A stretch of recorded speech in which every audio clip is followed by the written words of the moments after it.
Jésus, nous t'invitons.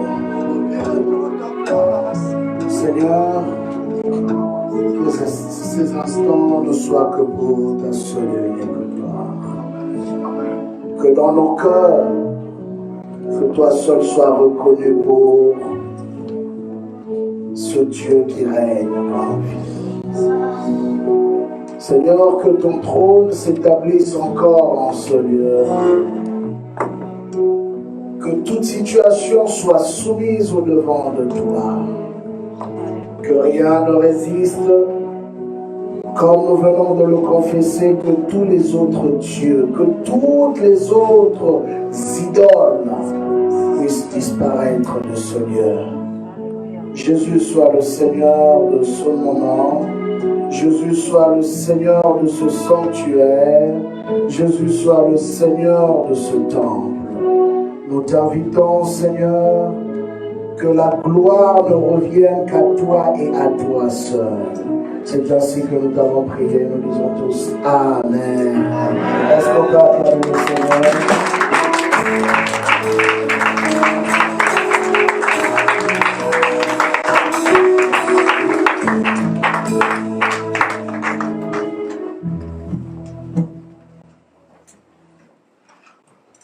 Alléluia. Je nous salue ce matin dans le nom de notre Seigneur Jésus-Christ. Nous avons le privilège encore ce matin de nous retrouver en ce lieu. Le Seigneur, notre Dieu, va nous faire encore beaucoup de bien, beaucoup de bien.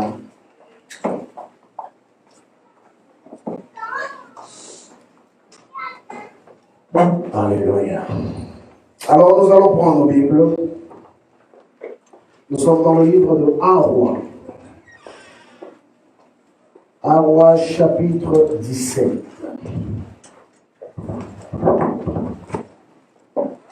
Ces derniers temps, nous allons beaucoup parler de ce temps, c'est révolutionnaire.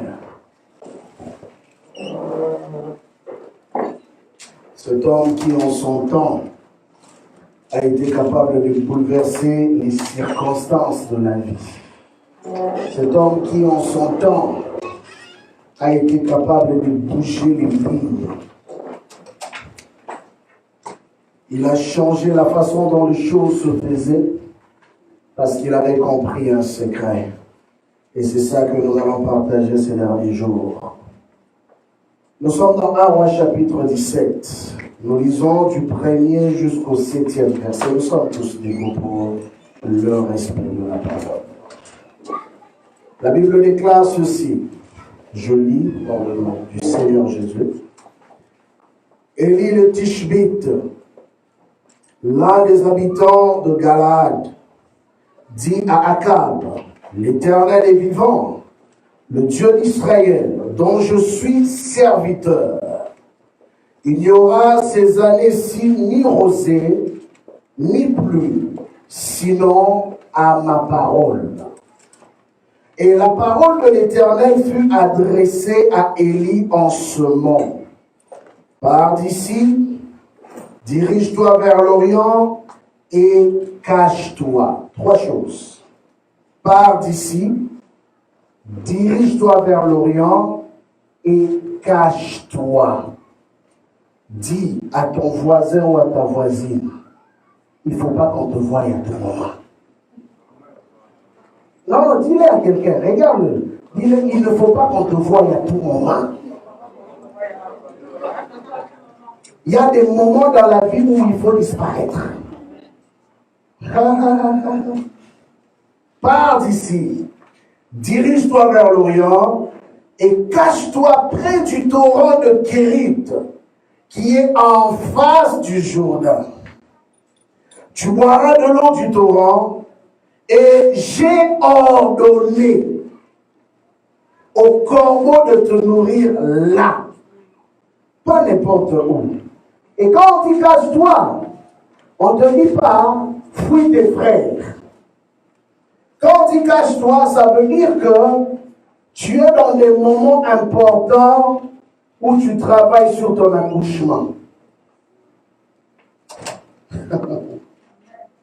Je vais expliquer. On est d'abord dans le texte et puis je vais expliquer. Dieu lui dit spécifiquement, va au torrent de Kérit. Mais ce torrent de Kérit est en face du Jourdain. Vous vous rappelez d'une histoire dans la Bible que c'est dans ce même Jourdain que notre Seigneur Jésus-Christ s'est fait baptiser. Que c'est dans ce même Jourdain que le Saint-Esprit pour la première fois est descendu sous la forme corporelle. C'est dans ce même Jourdain que le ciel s'ouvrit et le Père parla en disant, celui-ci est mon fils bien-aimé en qui j'ai mis toute ma confiance. Et quand Dieu demande à Élie d'aller se cacher, il lui dit, ne te cache pas n'importe où. Il y a un torrent qui est en face de ce Jourdain, parce que dans le Jourdain, il y a des mystères. Mais il faut que toi, tu ailles te recueillir pendant un temps dans le torrent, car là, j'ai ordonné au corbeau. Et vous savez, il y a ce temps dans la vie où, quand Dieu te demande de te cacher, c'est parce que Dieu est sur le point de faire quelque chose de particulier. Vous savez, des fois, il n'est pas important d'être trop visible. Il n'est pas important de fois qu'on soit constamment là. L'une des faiblesses de notre temps aujourd'hui, on est trop présent. Mais trop présent en étant absent. On est trop présent auprès des hommes. On est trop présent auprès des églises. On est trop présent auprès de nos familles. Qu'on est plus absent auprès de Dieu.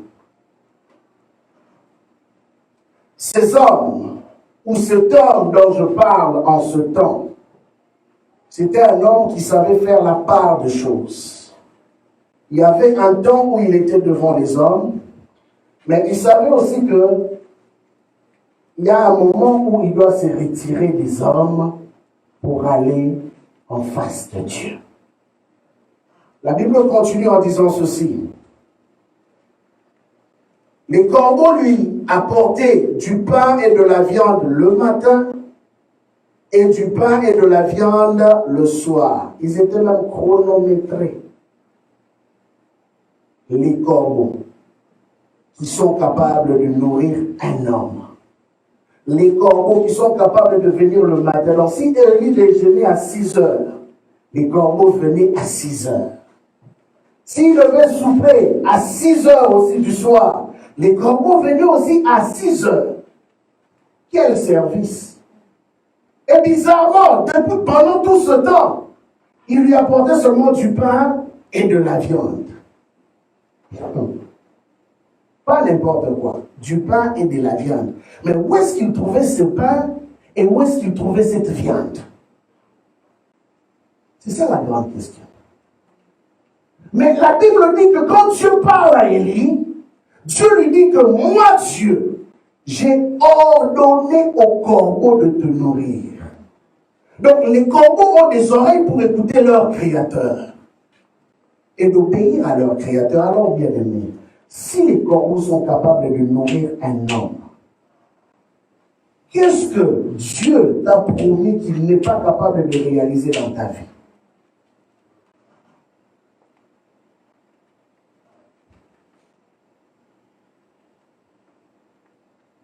Et il buvait l'eau du torrent.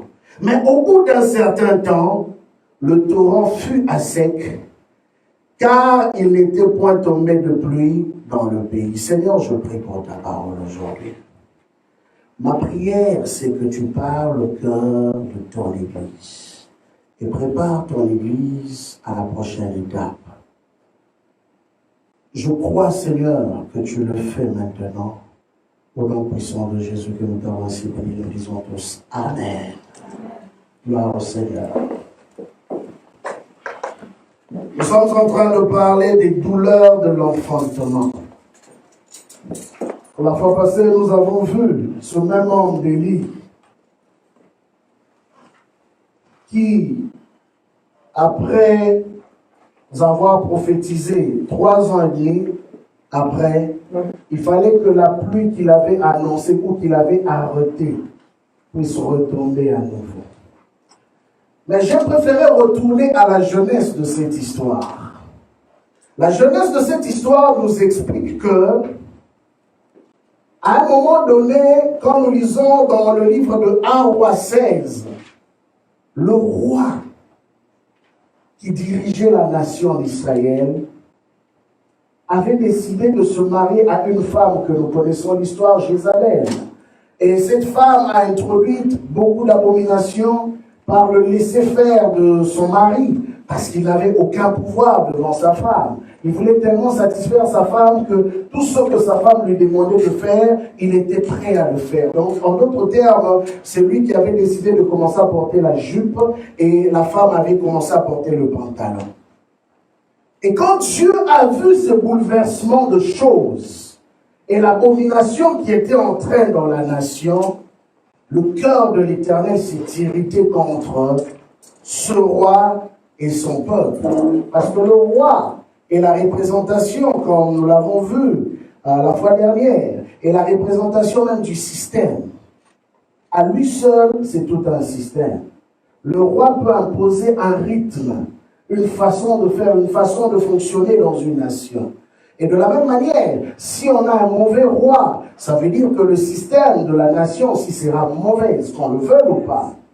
Si on a un bon roi, le système du pays ou de la nation sera aussi bon. Voilà pourquoi Paul dit à Timothée de demander à l'Église que nous sommes aujourd'hui, de prier constamment pour le roi. Pourquoi nous devons prier pour le roi? Parce que notre paix même en dépend. Écoutez ce que Paul dit à Timothée. Vous devez prier premièrement pour le roi. Pourquoi? Pour que nous puissions mener une vie paisible. Il n'a pas dit convertissez le roi. Il y a une nuance.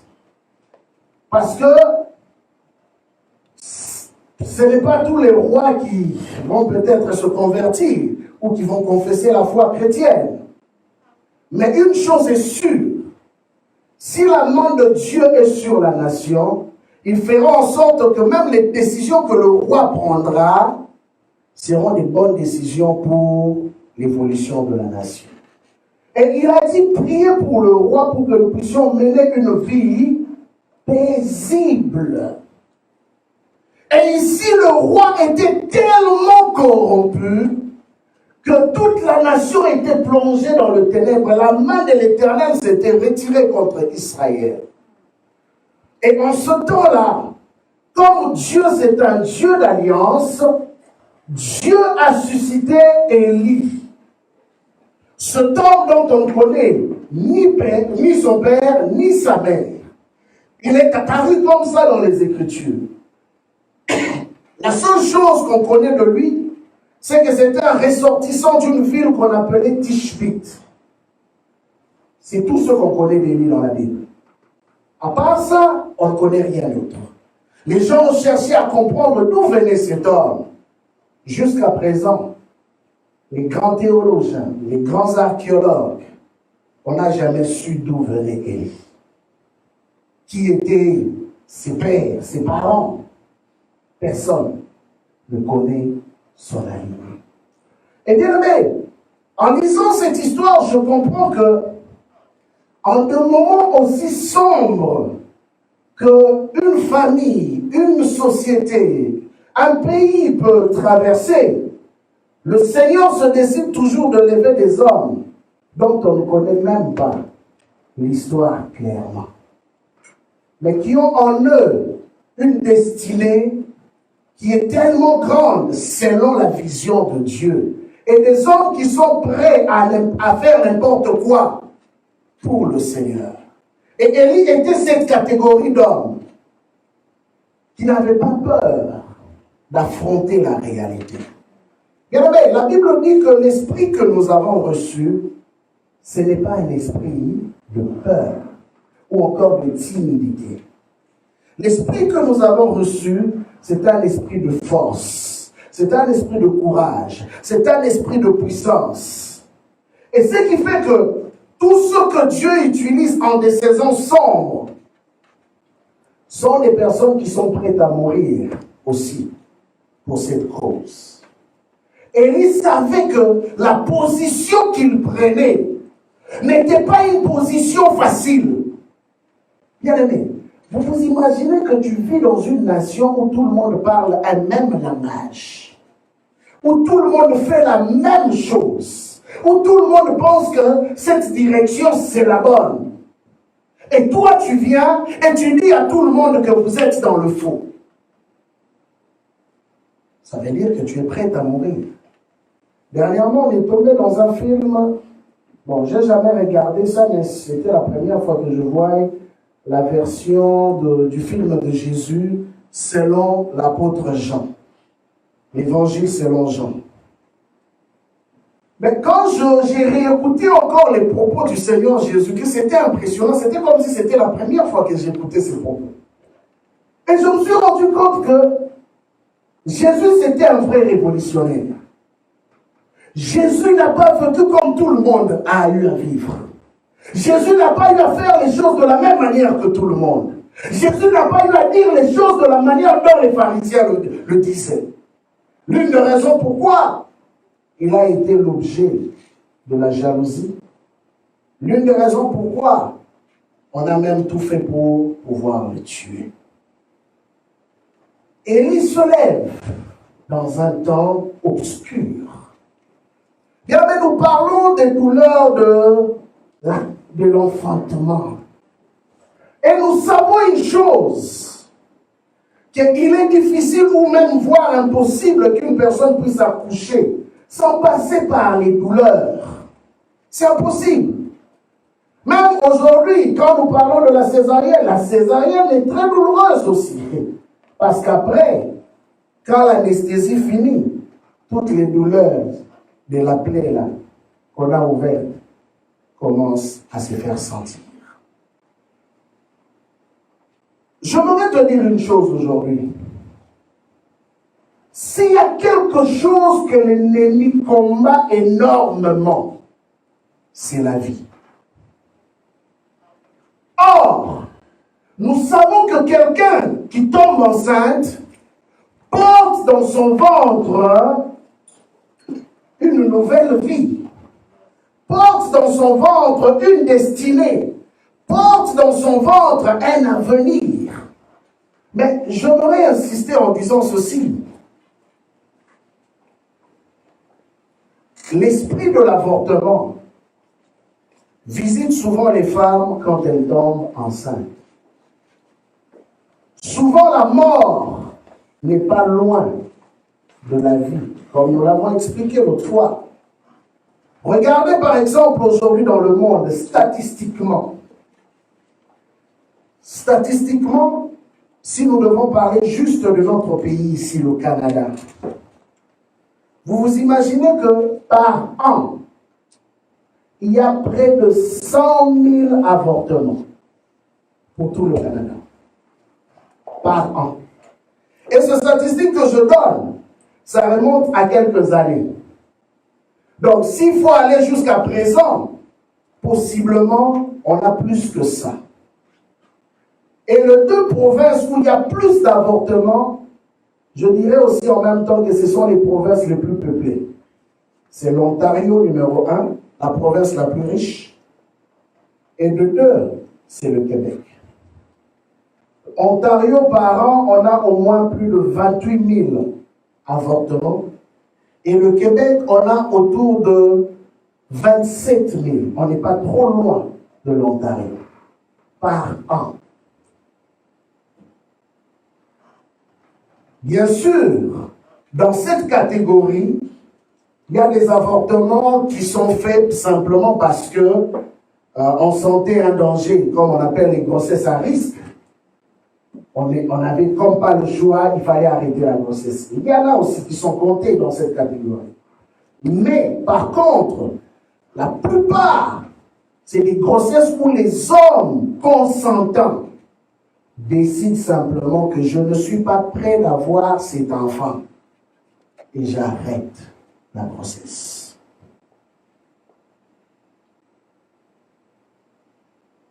Cela veut dire quoi? Cela veut dire simplement, dans la vie de l'homme, il y a des choix. Et ces choix que nous faisons sont importants pour l'avenir. Israël avait une promesse. Sachez-le que tout homme qui reçoit de la part de Dieu une promesse est comme une femme enceinte. Il porte en son sein un avenir. Il porte en son sein une vie, une destinée. Mais bien aimé, je voudrais insister sur un fait. Ce n'est pas toutes les grossesses qui arrivent à terme. De la même manière, ce n'est pas tous ceux qui ont reçu des promesses qui voient l'accomplissement des promesses. Israël avait une grande destinée, mais Israël a préféré tourner dos à Dieu. Israël a préféré aller fléchir les genoux devant les idoles.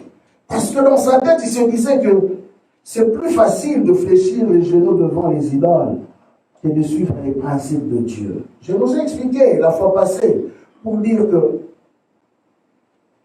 maintenir une vie de prière n'est pas facile. C'est un grand combat, la vie de prière. Pourquoi la vie de prière est un grand combat? En même temps que le Seigneur te veut dans sa présence, en même temps le diable te combat pour t'empêcher d'être dans la présence de Dieu. En même temps, la chair te réclame pour que tu puisses te satisfaire toi-même et ne pas suivre les règles de Dieu. Ce qui fait que automatiquement tu as au devant de toi trois fronts. Il y a Dieu qui te réclame, il y a Satan qui te réclame de l'autre côté et il y a ta chair. Maintenant, tu as le choix à faire entre les trois fronts, lequel tu décides de suivre. Élie avait choisi de faire la différence en son temps. Élie avait choisi d'être particulier en son temps. Élie avait choisi le choix le meilleur, mais le plus difficile. Pourquoi je dis le choix le meilleur, mais le plus difficile? Jésus nous enseigne. Il dit, il y a deux portes. La grande porte, qui est la porte la plus large et la plus facile. Et beaucoup y entrent parce qu'ils se disent, c'est tellement facile d'y entrer, il n'y a pas trop d'exigences. Vaut mieux aller vers cette porte. Mais il dit que cette grande porte entraîne vers la mort. Mais il y a une autre porte qui est étroite et difficile à y entrer. Il y a des conditions pour y entrer. Il dit, bien qu'elle est difficile, mais cette porte-là, c'est la voie qui emmène vers la vie ou le salut. Mais il y en a peu qui choisissent cette voie. Bien aimé, de la même façon qu'il y a certaines femmes qui sont contentes de tomber enceinte et d'avoir des enfants, mais il y en a d'autres qui préfèrent les chiens à la place des enfants. Il y en a qui préfèrent les chats à la place des enfants. J'ai vu des gens qui préfèrent bâtir une carrière professionnelle étant mariés, mais qui refusent d'avoir des enfants. Pourquoi? Dans sa tête, il se dit que l'enfant, c'est une charge. Je ne veux pas être responsable d'une autre vie. Mais vous allez voir cette personne-là avoir un chien ou un chat dont il dépense même plus qu'il aurait dépensé s'il avait un bébé à la maison. Il y en a beaucoup dans notre société d'aujourd'hui. Je me rappelle un couple qui s'est séparé simplement parce que la femme voulait des enfants et l'homme ne voulait pas des enfants. Pour lui, il disait que Ils préfèrent vivre comme ça sans engagement. Non seulement ils ne voulaient pas le mariage, ils voulaient non plus avoir des enfants. Donc un homme qui voulait être libre de ses actions. Et au final, ils ont fini par se séparer. Parce qu'il n'y avait pas un engagement dans leur relation et dans leur rapport. Bien aimé, Dieu parle à Élie en étant sobre. Dieu parle à Élie et dit à Élie, il n'y aura plus de pluie. Mais toi, va te cacher. Va au torrent de Kérit. Et là, moi j'ai ordonné au corbeau de venir te nourrir. Et au torrent de Kérit, je peux imaginer un peu la réalité d'Élie. Là où il y a le torrent, la température fluctue un peu. Ce n'est pas dans les bonnes conditions qu'Élie dormait. Ce n'était pas dans un lit ou dans une chambre à 5 étoiles qu'Élie dormait. Non. Dans le torrent, tu peux rencontrer des insectes. Tu peux rencontrer n'importe quelle sorte d'animal ou d'animaux qui pourront t'attaquer. Dans le torrent, il y a aussi le froid, parce que l'eau coule. C'est dans des conditions bizarres que Dieu a demandé à Élie d'aller vivre pendant une période de temps de sa vie. Comment un homme pouvait dormir sur des rochers et être tranquille pendant un bout de temps de sa vie? Deux fois, quand tu arrives au point crucial de ta vie, Dieu t'emmènera à quitter le confort. Et Dieu avait demandé à Élie de quitter le confort. Tu ne pourras pas avoir de grandes choses si tu n'apprends pas à quitter le confort. Ce n'est pas facile, mais c'est la voie à suivre. Bien aimé, l'accouchement n'est pas confortable. Comme j'ai dit, ça c'est une réalité que les femmes maîtrisent très bien. Et elles peuvent en témoigner plusieurs expériences que nous avons ici. L'accouchement n'est pas confortable. Mais Dieu compare la bénédiction ou l'arrivée de la bénédiction dans la vie d'un homme comme étant l'accouchement. La parole de Dieu que nous avons reçue est une sémence qui nous emmène petit à petit à pouvoir réaliser ou manifester ce que le Seigneur a déposé en nous. Mais avant d'arriver à manifester cela, bien-aimé, tu passeras par les douleurs de l'enfantement. Aujourd'hui, l'Église veut vivre dans le confort. L'Église veut vivre dans des salles climatisées. L'Église veut vivre dans le bien-être. Je ne suis pas contre ces choses. Mais la vérité que je pourrais dire, c'est que pour celui qui cherche à vivre la gloire de Dieu dans sa vie, doit se préparer à passer par le feu. La Bible dit que quand ce moment de ténèbres est venu, Élie a fait une chose. Pendant que tout le monde était dans la distraction, Élie est allé prier. Bien aimé, j'insiste encore là-dessus. Ce n'est pas le moment de dormir sur ses lauriers. Ce n'est pas le moment de vouloir se distraire. Parce que ce qui est devant nous est pire que ce que nous voyons actuellement. J'expliquais encore aux jeunes.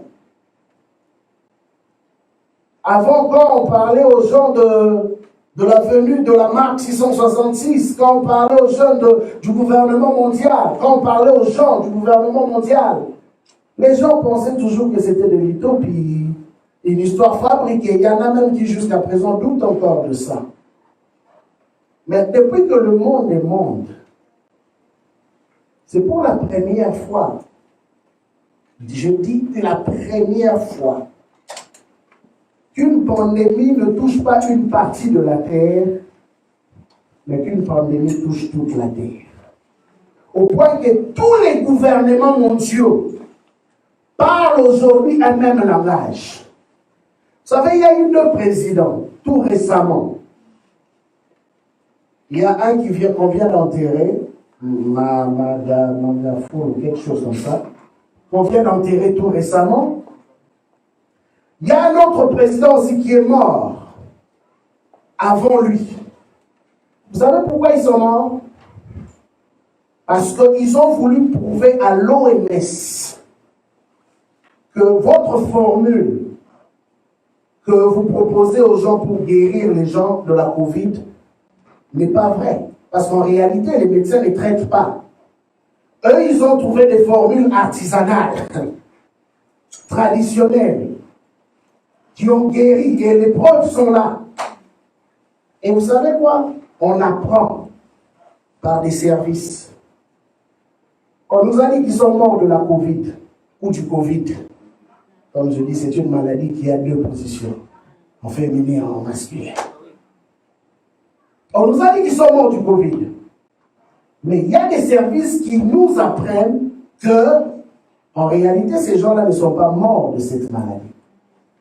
Il y a des choses qui ont été faites, que je me réitère ici, pour éliminer ces genres de personnes. Simplement parce qu'ils ont parlé un langage différent de tout le monde. Et bien aimé, ce sont des choses qui sont en train d'arriver de plus en plus. Aujourd'hui, même les gens qui n'ont rien à voir avec cette maladie parlent les mêmes langages que les pays qui ont été le plus frappés. Vous savez pourquoi? Parce qu'on est en train de préparer ou de converger vers une réalité qui deviendra indéniable. Où le monde entier va être soumis à un système. Et bien aimé, si l'Église ne comprend pas que c'est maintenant que nous devons prendre position, nous lever dans la prière, cherchant Dieu. Bien aimé, Élie n'attendait pas qu'on vienne lui dire que c'est rendu catastrophique. Élie avait déjà pris une position. Sa position, c'était qu'il passait son temps devant la face de Dieu. Et vous savez quoi? Je nous ai parlé récemment, je pense peut-être l'année passée, de comment le monde de ténèbres travaille pour vouloir tuer la voix prophétique dans l'Église.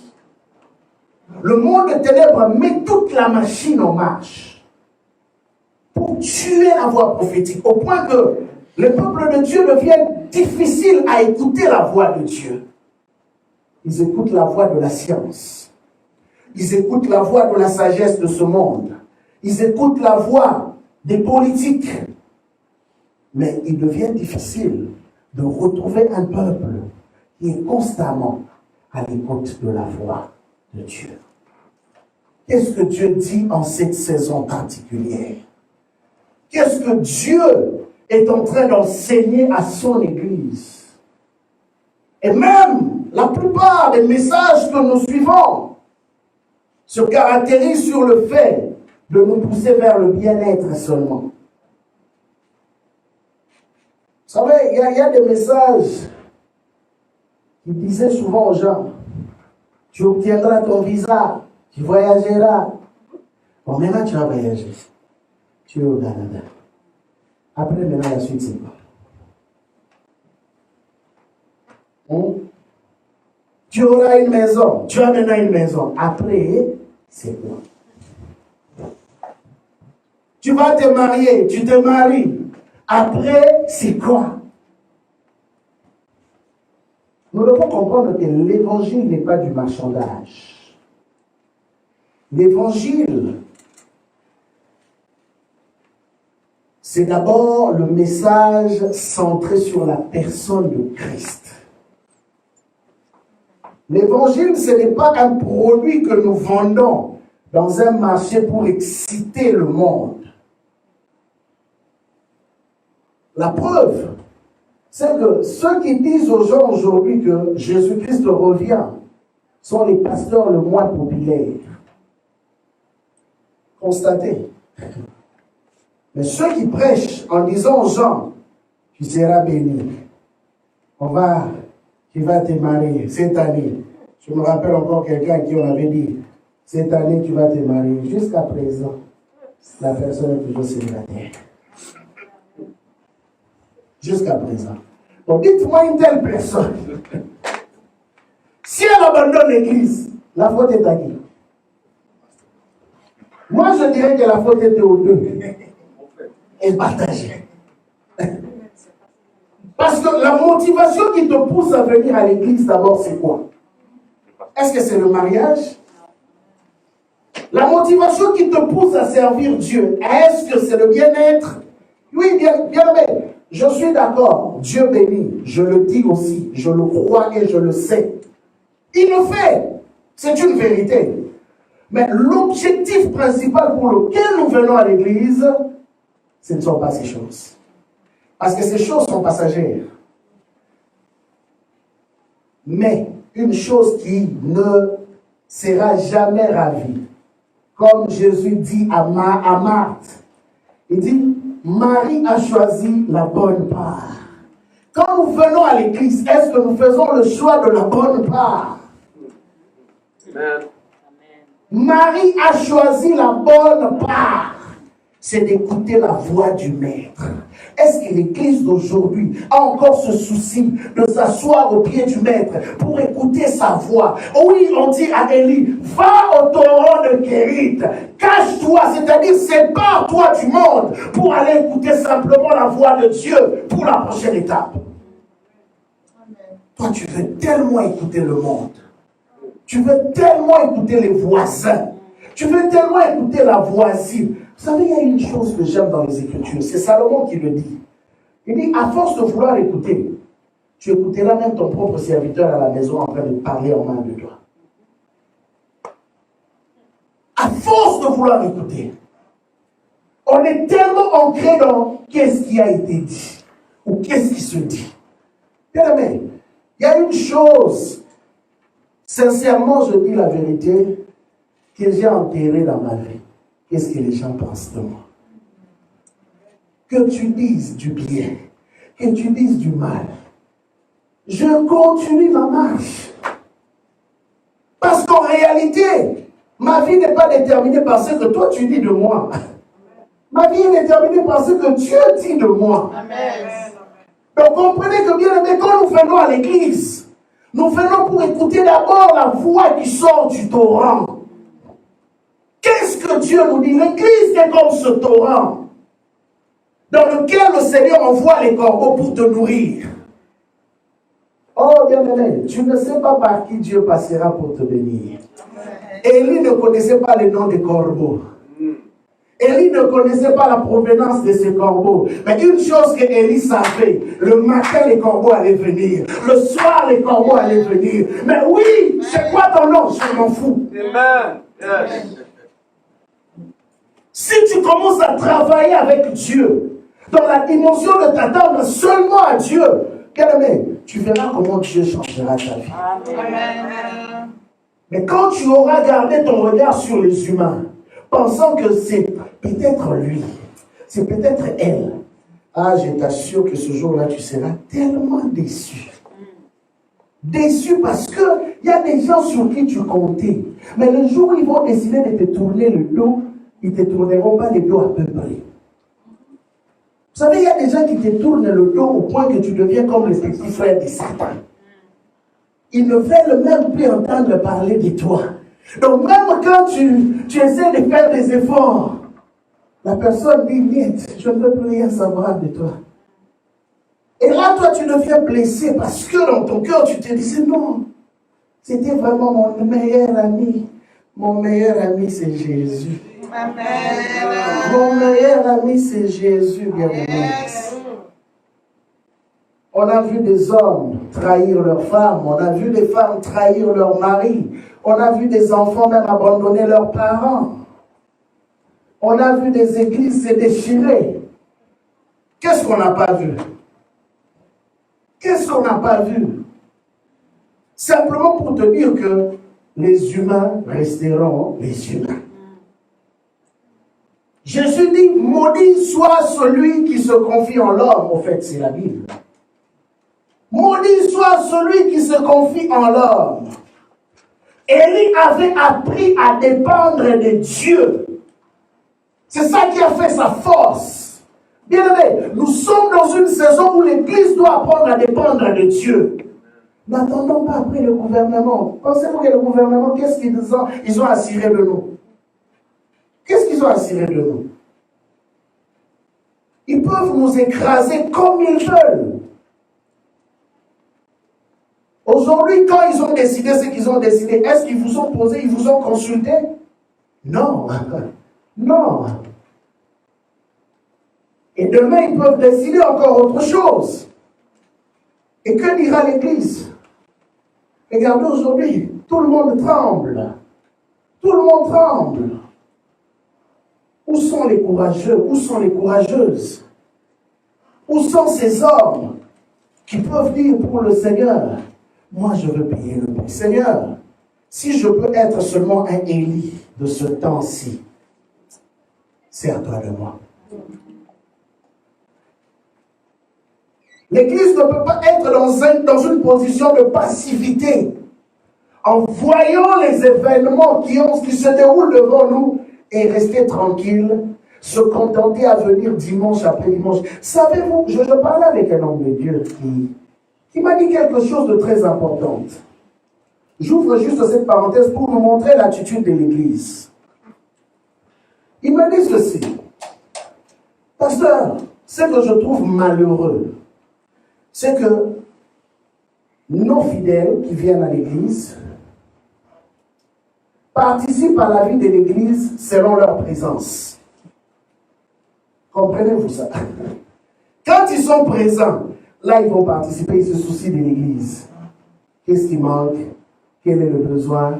Si on donne des offrandes, ils vont donner. Mais quand ils ne sont pas physiquement présents et leurs offrandes aussi sont absentes, leurs participants, donc ils ne s'occupent même pas pour se poser la question comment l'Église fonctionne. Donc si on se réveille un bon matin, je vous envoie un message sur WhatsApp pour vous dire que bon, désormais, on n'a plus de salle, on a perdu de salle parce qu'on a manqué de moyens. Je crois qu'il y a certaines personnes qui seront scandalisées. Mais si je leur pose maintenant la question, ou je vous pose la question, est-ce que tu t'es déjà posé la question, depuis tous ces temps de confinement, comment nous faisons? Je crois que j'aurai combien de doigts qui pourront me dire, pasteur, moi je t'appelais pour te poser la question, comment l'Église évolue? Vous comprenez le niveau de l'attachement? Amen. Amen. Bien aimé, l'Église n'est pas simplement le fait d'être physiquement présent. L'Église, c'est d'abord cette union spirituelle qui nous unit ensemble. Et ce qui fait que, même dans le physique, qu'on soit là physiquement, qu'on ne soit pas là physiquement, la vie de l'Église doit t'intéresser. La vie de l'Église doit être une préoccupation. Bien aimé, est-ce que tu as déjà vu le gouvernement? Quand je parle du gouvernement, je prends cet exemple. Toi qui travailles, à chaque fois que tu reçois ton paycheck, quand on te coupe les impôts, est-ce que la personne qui te coupe les impôts, tu le connais? Mais ça devient quoi? Automatique, non? Parce que c'est un système. Et comprenez que l'Église aussi est comme un système.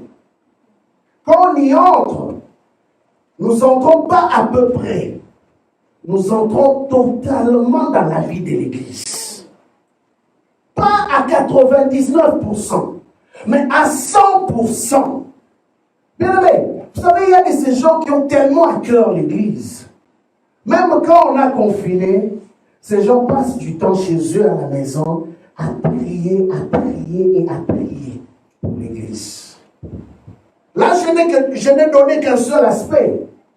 Mais il y a des gens aussi qui, quand on leur dit, bon, ok, on entre en confinement, ils sont dans leurs affaires. On oublie la réalité de l'Église. Bien aimé, une femme enceinte n'oublie jamais qu'elle est enceinte. Si tu fais partie d'une famille, tu n'oublieras jamais que je fais partie de cette famille. Alors, ne t'attends pas à ce qu'il y ait un miracle dans la réalité de l'Église. Si toi qui dis faire partie de la famille, tu ne t'intéresses même pas à la réalité de cette famille-là. Bien aimé, ne soyons pas comme des indifférents. Une fois, j'ai prêché ici pour dire que, savez-vous qu'il y a des personnes qui seront jugées simplement à cause de leur indifférence,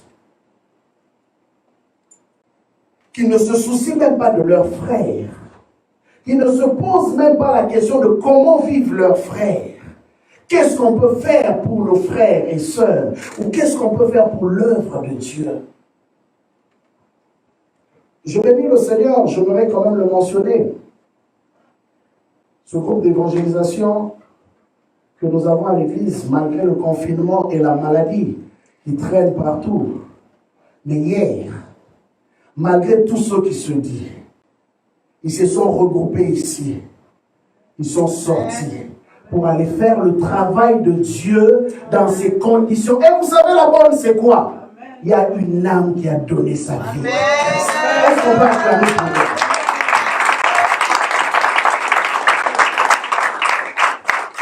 Simplement pour te dire que Paul enseigne à Timothée en disant prêche l'évangile. Bon temps comme mauvais temps. Bien aimé, ces temps que le prophète traversait était un mauvais temps. Bien aimé, en ce temps-ci, c'est un mauvais temps. Vous savez, même quand tu salues quelqu'un, on te regarde d'une façon bizarre. Je suis allé à la cour municipale de chez nous, là, comment ça s'appelle, à la salle. Je devais notarier un document. Mais la dame me regarde comme si j'étais vraiment Corona moi-même. Au point que dès que j'arrive, bien qu'il y avait des plexiglas, la dame a commencé à mettre des gants. Et je la regarde, je dis, mais il y a un problème. Tu sens que la personne ne voulait même pas que tu t'approches d'elle. À la fin, pendant que j'ai fini de signer, je vois la dame sortir un spray. Ça m'a insulté. Un spray pour asperger partout où mes doigts pouvaient avoir passé. Donc, qu'elle enlève tous les microbes que j'ai laissés. Vous voyez le monde dans lequel nous vivons aujourd'hui? On est en train de... On nous parle de la distanciation sociale. Mais bien aimé, ne prenez pas ça à la légère. Vous savez qu'est-ce qui va arriver? Les gens vont commencer à se distancer de plus en plus. Les gens vont commencer à se visiter de moins en moins. Et rappelez-vous d'une parole prophétique de la bouche de Jésus. Dans le livre de Matthieu 24, Jésus dit, à cause de la croissance de l'iniquité, l'amour d'un plus grand nombre se refroidira. Vous savez, plus on est distant, moins on cultive l'amour dans nos cœurs. On va commencer à se soupçonner les uns les autres. Peut-être c'est lui qui a la maladie, je veux rester distant. Peut-être que c'est elle qui a la maladie. Et même les chrétiens qui sont supposés prier pour les gens, pour la guérison, au lieu de prier, on va commencer à avoir peur. C'est lui qui emmène la maladie. C'est elle qui emmène la maladie. Et petit à petit, le diable est en train d'infiltrer son venin. Mais vous savez comment on l'appelle rusé? Il est rusé pourquoi? Parce qu'il ne te dit pas que je viens pour détruire. Il doit passer par quelque chose de légal. Comme la pandémie, elle est légale, n'est-ce pas? C'est une maladie, elle est légale. La science le dit, c'est légal. Même quand l'esprit de mort vient, l'esprit de mort ne vient pas, je suis l'esprit de mort. L'esprit de mort peut passer par une maladie, elle peut passer par un accident, elle peut passer par une guerre, par n'importe quelle autre chose. Mais derrière tout ça, il y a un esprit qui est en train de travailler. Aujourd'hui, l'instrument que l'ennemi a trouvé pour nous distancer et briser le lien de l'amour, c'est cette maladie. Et si l'Église ne comprend pas qu'il y a un danger dans les jours à venir, et que nous ne prions pas, bien aimés, demain nous aurons une église religieuse, où nous allons commencer seulement à nous rencontrer dimanche. Et dimanche, nous allons faire semblant en dansant. Jésus t'aime. Après, quand on se sépare, on s'oublie. Or, Jésus dit, on saura que vous êtes miens si vous êtes un. C'est que je te dis. Je ne te dis pas de faire des folies. Mais je te dis d'utiliser ta foi chrétienne en des moments sombres. Parce que cette période que nous traversons est un moment sombre. Mais qu'est-ce que toi, chrétien, chrétienne, peut être capable de faire de différent pour changer cette situation? Va, cache-toi. Si tu n'as pas de solution, va prier. Va prier. Arrête d'être trop dans les réseaux sociaux qui te bombardent des cas et des cas qui ne font que monter. Lui-même, le maître de la santé, qui nous parle tous les jours, du lundi au dimanche, a été dans une confusion tellement totale qu'il ne sait plus quoi nous dire. Portez masque à l'extérieur, ne portez plus. Bon, finalement, on ne sait plus dans quoi nous sommes. Au fait, simplement, ce que je suis en train d'enseigner ces derniers temps, c'est pour t'aider, toi, Église du Seigneur, à réaliser que si les hommes de ce monde sont dans la confusion, nous prions un Dieu qui n'est jamais confus. Amen. Nous prions un Dieu qui est dans les ciels et qui maîtrise toutes choses. Quand Élie se lève, Akab lui dit que c'est toi qui emmènes le trouble. Il dit non, ce n'est pas moi, Akab. C'est toi, le roi, qui emmène le trouble auprès du peuple.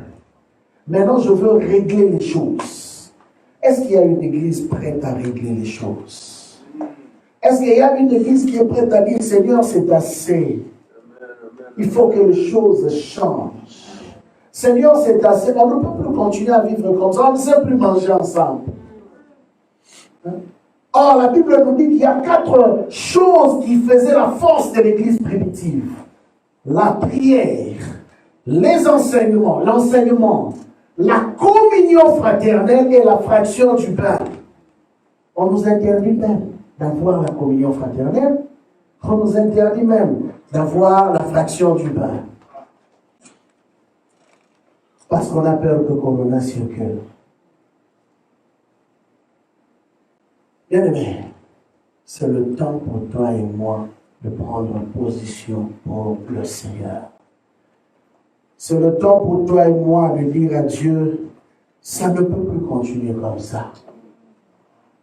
C'est le temps pour toi et moi d'aller dans ce torrent.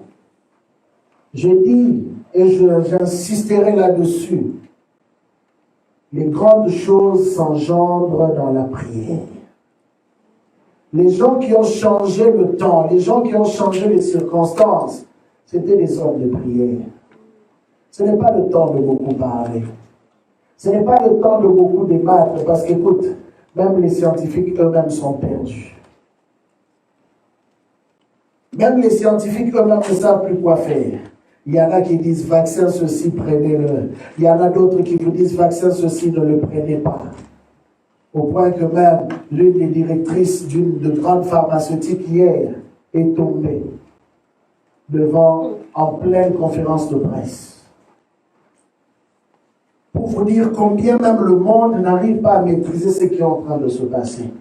Mais c'est en ce temps-là que l'Église du Seigneur doit intervenir. C'est en ce temps-là que l'Église du Seigneur doit prendre position. La Bible dit, ce que vous retiendrez sur la terre sera retenu dans les cieux. Ce que vous délierez sur la terre sera aussi délié dans le ciel. Je disais encore, et j'insiste encore là-dessus, il y a des choses que Dieu ne peut pas faire aussi longtemps que l'Église ne prend pas position. Si tu es dans la position de ceux qui subissent, tu continueras à subir. Mais si tu es dans la position comme Élie pour dire que non, il faut que les choses changent, tu pousseras le ciel à venir à ton secours. Alors nous voulons nous lever. Nous voulons nous lever en ce temps-ci.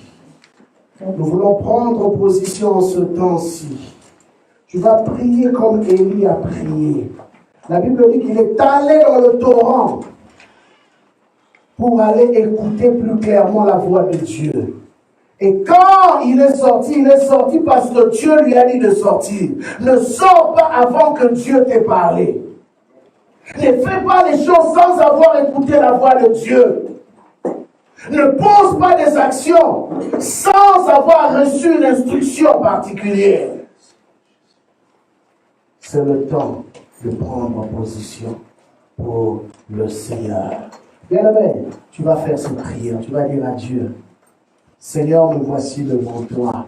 Comme Élie s'était offert, moi aussi je viens m'offrir à toi.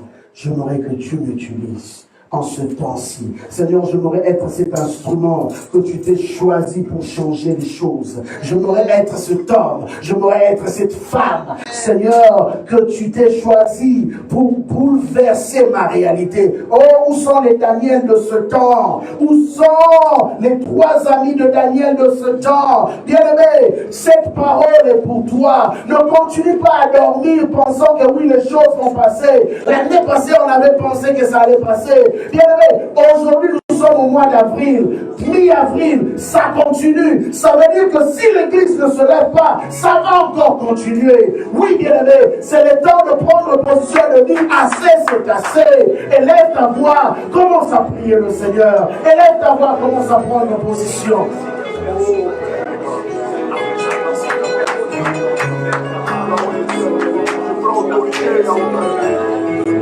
Tous ces dieux du monde doivent disparaître.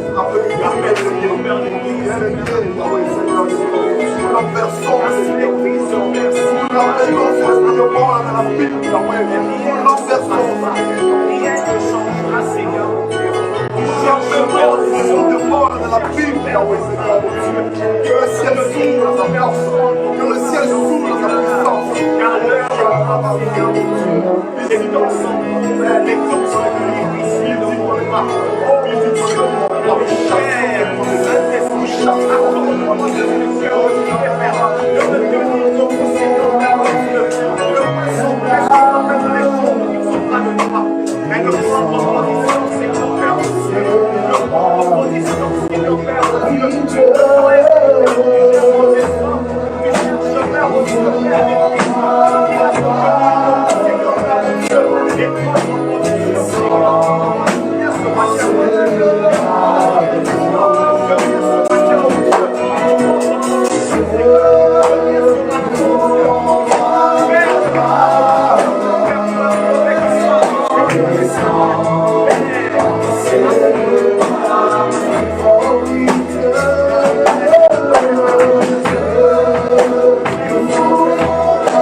Seigneur, dans le nom puissant de Jésus.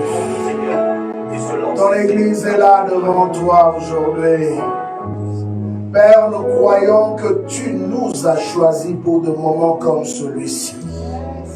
Mardoché a rappelé à Esther, pendant que Esther se contentait simplement de vivre en tant que reine dans le palais. Mais Mardoché a dit, ne sais-tu pas que c'est pour des moments comme celui-ci que le Seigneur t'a élevé là où tu es. Bien-aimé, je le crois, Seigneur. Je le crois, Éternel, que c'est en de moments comme celui-ci que tu as positionné ton Église. Père, qu'un homme se lève, qu'une femme se lève, qu'une institution se lève pour la gloire de ton Saint-Nom. Éternel, nous voulons voir des hommes et des femmes loin qui vont se positionner pour toi et qui vont changer les choses. Papa, relâche encore dans l'atmosphère une nouvelle dose de ton onction, une nouvelle dose de ta puissance, une nouvelle dose, Seigneur, de ta divinité sur ton peuple. Qu'une nouvelle race des hommes et des femmes, ô Dieu, fasse la différence en cette saison. Au nom puissant de Jésus, que nous t'avons ainsi prié, nous disons tous Amen. Alléluia. Nous allons prendre place. Béni soit le Seigneur, notre Dieu, qui nous fait encore grâce d'être là en ce lieu. Alors, j'aimerais t'accueillir si tu nous visites pour la première fois ce matin. Tu es là dans cette salle. Si tu peux juste te lever et l'Église va te recevoir. Gloire au Seigneur. Donc tout le monde est ancien ici. Alors, j'aimerais rappeler que chaque semaine, nous sommes là dans la ligne de prière le matin de 5h à 6h du lundi au dimanche. Et à partir de mardi jusqu'à vendredi, nous sommes là de midi à 13h pour la prière de l'après-midi. Et le soir, c'est pour les femmes qui se réunissent chaque mardi à compter de 21h jusqu'à 22h. Les jeunes se réunissent lundi de 21h à 22h. Et mercredi, nous sommes sur la ligne de téléphone de 20h30 à 21h. Alors là, j'aimerais quand même beaucoup insister aussi, parce qu'il y a juste un petit groupe de personnes qui se connectent à la ligne de prière. Bien aimé, nous avons dit que les choses ne peuvent changer que par la prière. Amen. Alors, j'aimerais rappeler à tout le monde, ce n'est pas un devoir de quelques personnes seulement de prier pour l'Église, mais c'est quelque chose qui nous concerne tous. Actuellement, nous sommes dans une situation qui ne nous permet pas d'être là en présentiel, mais ce qui m'étonne, on vous a facilité même. Tu es chez toi à la maison, tu prends juste ton téléphone, tu te connectes et tu pries. Mais je ne vois pas pourquoi c'est difficile. Je voudrais insister. Nous sommes là tous les jours de 5h à 6h pour la prière, à midi du mardi au vendredi, de midi à 13h, lundi, ça c'est pour le jeûne, mardi, le jeûne de 21h à 22h, mardi, ça c'est pour les femmes, de 21h à 22h, mercredi, c'est pour toute l'église. Là, on le fait sur Zoom, de 20h30 à 21h, et vendredi, là, on switch, ça peut être soit la formation avec les ministres ou encore l'étude biblique, ça c'est pour tout le monde. Et à chaque 2 semaines, là nous avons la réunion de jeûne. Mais actuellement, nous le faisons aussi à cause du couvre-feu, nous le faisons aussi en ligne, mais c'est ça, c'est sur Messenger, ce n'est pas sur Zoom. Alors, et dimanche, nous nous retrouvons ici de 10h30 à 12h30. Alors, sans plus tarder, nous allons prendre nos offrandes.